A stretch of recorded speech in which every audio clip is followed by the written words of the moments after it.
Coverage of the coronavirus here in Connecticut continues. New research from UConn Health's COVID-19 model shows the state's travel ban may have come a little too late.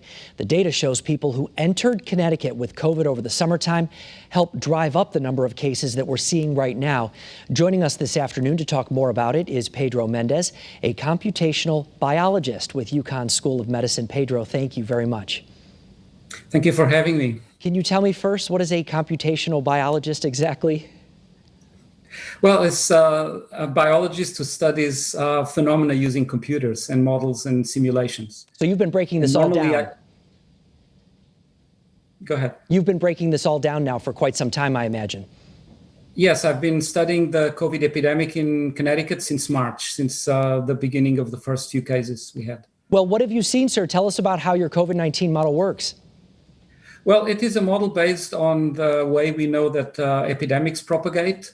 So it has all of the mechanisms embedded in it. And then I adapt the model to the numbers that the state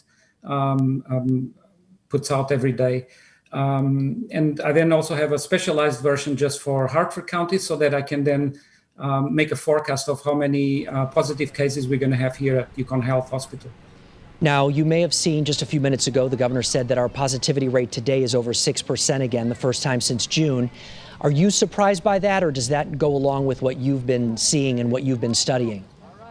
Well, I'm afraid I cannot say I'm surprised by that because the model has been forecasting an increase. In fact, from last week, it has been forecasting a marked increase.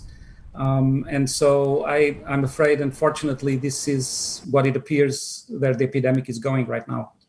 I know the governor keeps using that hockey stick analogy. In other words, this rapid jump, this rise that we're seeing. Do you see that continuing for some time? Yes, it seems that it is not as fast as it was in April, but so it can be probably sustained throughout most of the winter. But it is certainly an increase. And the only thing I would say is that we have control over it. If we adopt all of the social distancing measures and wear masks, things we can slow it. I was just going to ask you right there. I think you hit the nail on the head. I would imagine that you and your colleagues would encourage people keep their distance, wear masks, wash their hands, keep doing all those things in order to help themselves and the people near them.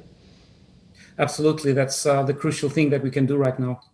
Okay, Pedro Mendes, thank you very much for joining us this afternoon. We appreciate your time.